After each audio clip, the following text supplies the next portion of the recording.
Bam! Hey everybody, welcome back to RC with Adam. My name is Adam. So good to be back here with you. Today I want to share with you some stupid things that I've done so that you hopefully don't have to do stupid things as well. And what I'm talking about is a few months ago, I went on a trip up to the montañas in the Appalachian region, so the Appalachian Mountains in the eastern United States. One thing I've already learned is I am not in hiking shape. I have not been hiking in a while. Which some would say are not really mountains, but they are. They're just very worn down, so they're very small. But anyway, I went out there because I wanted to get some super sweet fall colors shots, some super sweet shots of the fall colors with my Budget Basher FPV quadcopter. And I have since upgraded this quadcopter, and part of the reason for the upgrade is because of what we're about to talk about right now.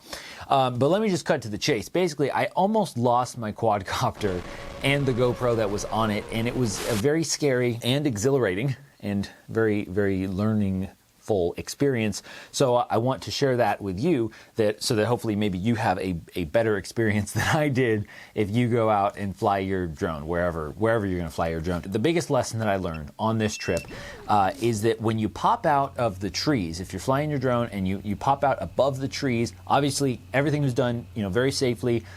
So that goes without saying. But you go above the tree line and you look down, and there's just a bunch of broccoli everywhere. Like, that's all you see. It all looks the same, especially at this location that I was flying in. And and it's even made even worse when you are flying with the particular camera that I had on there was one that I did not really like that much. The quality of it was not that great. But even the best analog FPV camera, it's still going to look like a VHS tape. So it's hard to see like where your location is, and especially if you don't have a lot of landmarks. Now, if you're, depending on where you're flying, like maybe you have like a lake, or maybe you have a big river somewhere, or you have a big meadow, or like a water tower, or something that you can go, okay, I know where this point is, I see that, and I know that my location is here based on that point. That's called using a landmark as a reference. But I wasn't really able to do that. I was kind of perched on this ridge, on this rocky outcropping, and to me, it seemed kind of open compared to the trees around me, but it wasn't very open. So, because when you get up above the trees a little ways, everything looks a lot smaller. And then, of course, with sort of the fisheye look on the camera, again, that does not help anything. So here's what happened. I popped up above the trees, and I did some test flights, closer in test flights, so, that's cool. What ended up happening was, I'm like, okay, I want to get a shot, and I did get some nice shots, but I want to get a shot of kind of the ridge line, like sort of behind me. We'll say behind me. If from where I'm standing, sort of behind me, up toward, farther up the ridge, and I'm like, okay, cool. So what I had in my mind was that I would fly just, let's say, behind my location, so sort of, let's say, north of my location, and then the wind would take me south of my location. So sort of like my quad would be in front of me. So that's what I was thinking. But what ended up happening, and you can see on the DVR footage, is I guess I was paying attention to the horizon or something else, and I thought the wind was carrying me farther backwards as I had planned, because what I wanted to do was get a shot so it looked like the quad was sort of like zooming out. But what ended up happening was, if anything, the quad actually went forward, or the wind, didn't, or maybe the wind was going the other way, or something happened. And like I said, this is like a stupid thing that you do it and it's stupid, and then you learn and you're like, oh, okay. Basically, I ended up still north of my position, so still behind me, but I had thought that I was like way far in front of me. So I'm thinking, oh my gosh, like the wind must have carried me super far away, so I need to fly my drone forward to get to me, but that was not the case. I started flying forward, and then I started to get a low signal alert, and my video started getting bad, and I'm like, uh-oh, that's not good, because if that happens, if my video goes out, then I can't see where I'm going, and if my my RX goes, my receiver signal goes out, then my quad will drop out of the sky, and I will have no idea where it actually landed, or if it even made it to the ground, or if I got stuck in a tree. So very, very bad situation. So as you can see in the DVR footage, that started happening. One good thing I did, so lesson 1, everything looks the same when you're up there. So use landmarks if possible. Lesson 2 is if you start losing signal, what can you do? Well, one good thing that I did was I increased the throttle. So I brought the quad up so that if there were trees between me and the quad, I could get above the trees. Also, I kind of did a little yaw movement, and that was good because at the time I had both the VTX antenna and the RX, the receiver antennas coming out the back. The VTX is video transmitter, coming out the back of the quad. If I'm not sure where I am exactly, then I can spin the quad around, and I'll eventually get a better signal. So I did, and that did work. But what I realized was that since the video transmitter antenna was on the back of the quadcopter, that would mean that when I was pointing the quadcopter back towards my location, I would have the worst video reception. So basically, I had to point the quad in the direction where I had the worst video and then fly towards that direction. So I was basically like flying through snow to get back to my location. Now, it did pay off. It was very nerve-wracking because, like, at the time, I mean, it's only taken a couple seconds, but at the time, you're like, oh my gosh, like, okay, if I go the wrong way, I could lose my quad, and I'm probably never going to find it. And it's got my GoPro on it, and it's the best quad I have at the time, and like it's just you know, the stakes are kind of high. Oh my gosh! Wow. It's a little nerve-wracking, but anyway, it ended up paying off, which was really great. So keep that in mind. Now that brings me to another point about how I modified this. So this right here is the upgraded Budget Basher, and I have a video about how I upgraded this. This is one of the main things that I did was I swapped out the motors, and I swapped out the camera, and also the video transmitter antenna. And what I did, and so far it's been working pretty well, but what I did is I put it out the front of the quadcopter instead of the back. And the reason for that is it may not be like necessarily the optimal orientation still, but by having it in the front of the quadcopter, this means that when I fly away from myself, by the time my video signal gets worse, I can turn around and it will get better, and then I can fly back to myself, as opposed to before where it was like I fly really far away, and then, or not really far away, but just far enough that the video signal gets bad, and then I turn around back towards myself, and then the video signal gets even worse. So that's why I changed that, and that was definitely a really big thing that I learned there. Speaking of reception, another really, again, it's a dumb thing that I did, and these things just happened, probably because I was like tired from hiking a bunch, because I hiked up to the top of this ridge, which I realized is stupid, because that's why long-range quad flyers, they fly from the bottom of a mountain to the top of a mountain, and they sit in a comfy chair at the bottom of the mountain instead of climbing up the top of the mountain to just fly just fly down the mountain. So I realized that was a pretty silly thing that I did there. Oh boy. Anyway, so speaking of reception, definitely don't have your transmitter, like here's a transmitter. This is actually the CE transmitter that I'm kind of checking out and reviewing, so stay tuned for more on this if you're interested.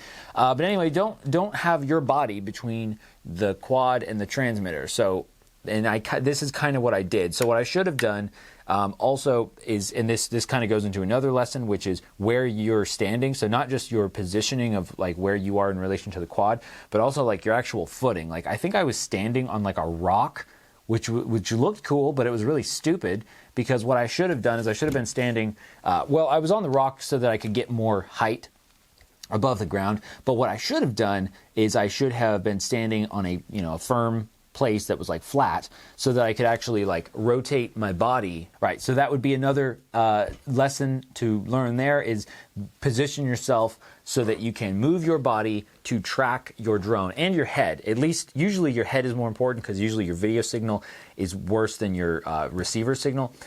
So generally, like, definitely track it with your head, but also, your whole body could be kind of good for that as well. And another very important thing as far as like sort of long range flying or flying kind of like when you have like a lot of trees around you in this kind of situation. A GPS would be great. I really wish I had a GPS on here, if nothing else, just to give me a little homing arrow to say like, hey, stupid, you're over this way. That would be super great. Another thing, I guess it's a lot easier said than done, but I guess just like stay calm and try not to freak out and panic when something like that happens, where you kind of lose where you are. Because here's the thing, this is what's so crazy, is like, it's a really weird experience to have that feeling of being lost if you've ever been hiking or been in an unfamiliar place. It's a really, really weird feeling, especially when, like, I know that I'm fine, I'm like on this trail, I know where I am,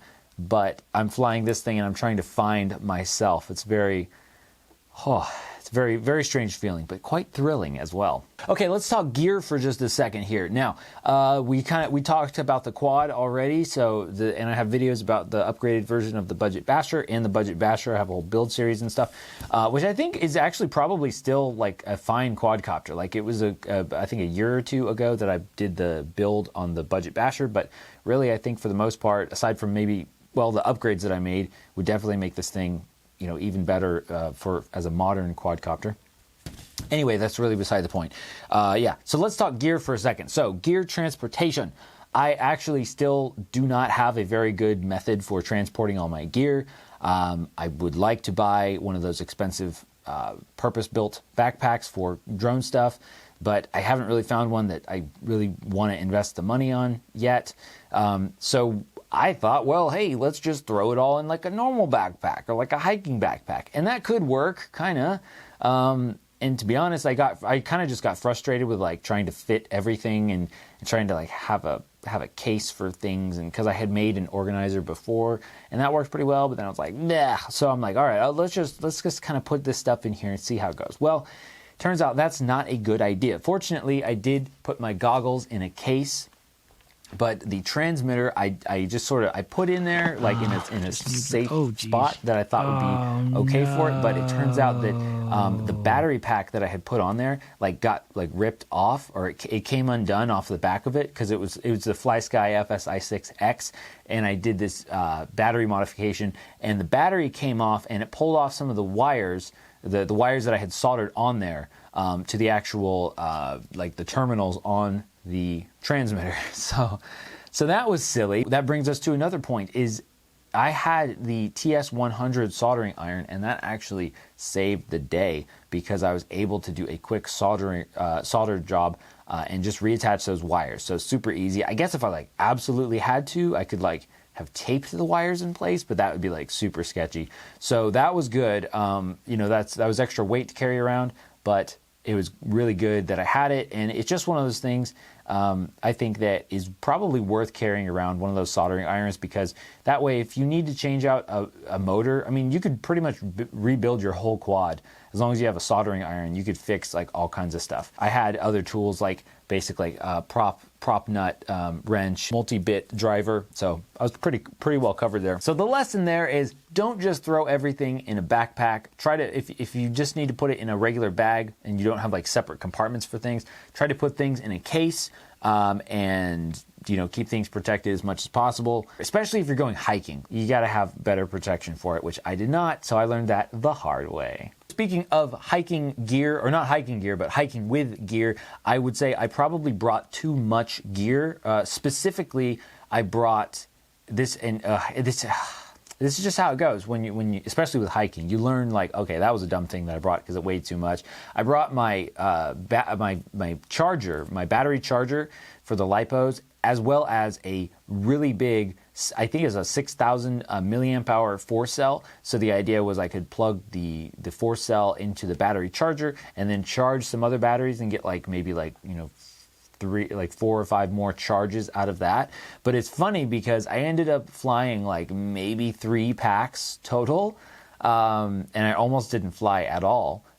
So definitely not worth the wait. That was definitely not worth the wait. It would have been better if I had just had more batteries. It definitely would have been better to just bring like a few more, 1,500 milliamp hour LiPo batteries that I would normally fly on this thing. anyway. So that wasn't worth the wait. And then also I had my normal hiking stuff, so that kind of weighed quite a bit. Yeah, but that's the way it goes. And you go on these trips, and the more you travel with your gear and use your gear, you realize, yeah, I needed this, I didn't need this. And usually you just kind of have to learn that the hard way. Also, a couple really important things that I'm very glad that I brought with me, sort of for like the tech side of things, is this guy right here. This is, well, this particular setup is actually a micro USB to like normal USB, like full-size USB, and then this adapter is female full-size USB to USB-C. And so what this allows me to do essentially is I can have USB-C to my from my phone, and then this is an OTG cable. So that way I could attach my phone to my flight controller and access Betaflight in case I needed to make any changes. So that was very good.